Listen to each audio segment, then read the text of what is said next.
Posted by u/c_luck_8537. I, 35F, moved across the country, Canada, with my son, 14M, and my dog to start fresh. I asked my sister, 36F, to join me in the city. She lived in a small town 2 hours south of where we live now. I accepted a job offer, as did my sister, and we signed a 3-year fixed rental agreement for a 3-bedroom house. My sister and I are very different people. We have a complicated but supportive relationship. We have a lot of love and respect for one another, but we also have some on and off codependency issues from our childhood. Things were going well for the first few months. We were transitioning into this new dynamic, and while it wasn't always easy, we found systems and ways to make it work.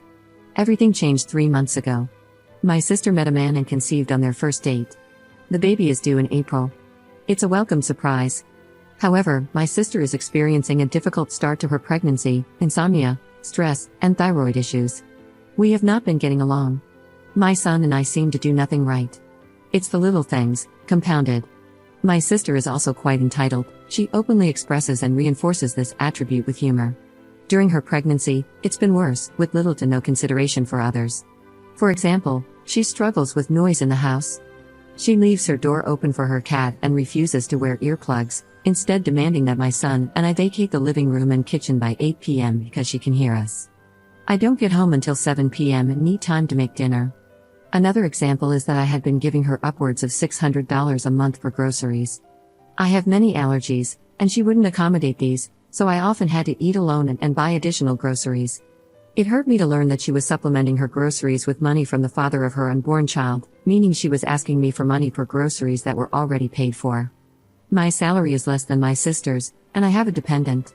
She decided that the child's father, 36M, would move into the house with his dog and cat and sleep in the foyer at the top of the stairs without consulting me or my son. This area of the house is not enclosed and is positioned above the living room and kitchen, areas my sister has already deemed inaccessible between 8 p.m. and 6 a.m., as well as between 5 p.m. and 7 p.m. My son and I are essentially being forced into our bedrooms off the entry hallway. They broke up 2 weeks ago, and yet he's still moving in. He's a bit of a messy person, while my sister is very type A. To put things into perspective, she has cleaned his house and 2 storage units over the past 3 months. He's not much of a cook or cleaner. My sister told me that I'm lucky because I'll benefit financially from this situation by paying less in rent and that I don't even deserve it. Those were her exact words. I actually like the guy, I don't like the way my sister treats him, but he's a nice person. I moved for a lot of reasons. My son was experiencing anxiety and self-esteem issues related to his father. We were never married, separated after my son was born, and he's been in and out of the picture. His father drained our collective savings account for my son's education due to addiction. I couldn't secure a suitable salary in my hometown to get ahead. To be fully honest, my sister and I had a tough upbringing. The only reason I stayed in our hometown was so my son could have access to his father. But eventually, his father's absence became more beneficial than his presence. I moved so that we could start a new life and find peace. We are not experiencing peace.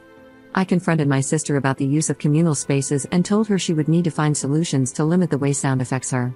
I confronted her about shared bills and asked her to post the bills on the fridge, telling her that we would no longer be splitting most groceries. I also told her that I'm not comfortable with someone moving in here. It's not within the terms of our lease, and we would need to communicate this to the landlord and ask to break the lease. My sister's response to all of this has been emotional, reluctant, and avoidant. She simply cries, yells, and walks away. She claims that I am abandoning her. I feel exhausted, exploited, and manipulated. It's affecting my work, personal life, and ability to enjoy life. My son is also experiencing anxiety. He has sports and extracurriculars most days after school, and I am adamant about discussing adult matters without him around. However, he has witnessed some arguments and knows that we are not getting along. I want to leave this situation. I know I have to. I feel like I am abandoning her, not just because she tells me so, but because everything is chaotic and I want to leave. I didn't sign up for this. I don't agree to live with my sister, her estranged ex-boyfriend of 3 months, and his 2 pets. I don't know where to start or how to do this. I know I need a couple of months to save up for first and last month's rent. Update 2 months later. Posting on Reddit was an absolute wake-up call. My sister found the post, and she and her ex completely berated me in a government building conference room after hours. When I remained adamant about moving out, things got substantially worse. My sister decided that her ex would not move in and that we would both move out. I notified the landlord and gave him 60 days' notice.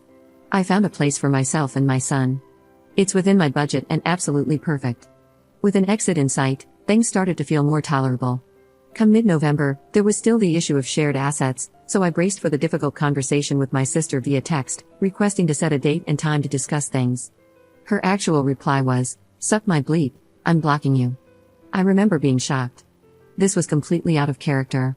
That night, my son and I got in late to find the internet password had been changed, with a message on the chalkboard stating that unless I dropped the topic of shared assets and prepaid the upcoming electric bill, she would not reveal the Wi-Fi password. We live in an area without cell coverage, so I couldn't even message her to call her out. I'm not proud of it, but I went to the garage, unplugged the router, and locked it in my truck. When she confronted me, she was furious. I can hardly remember what she said now. What I do remember is that she was cruel and almost violent. In that verbal word vomit, she revealed, "You have no idea what I've been through, I miscarried." At that point, I asked her to give me a few minutes to process. I left shortly after, taking my son and my dog with me and leaving the router on the porch.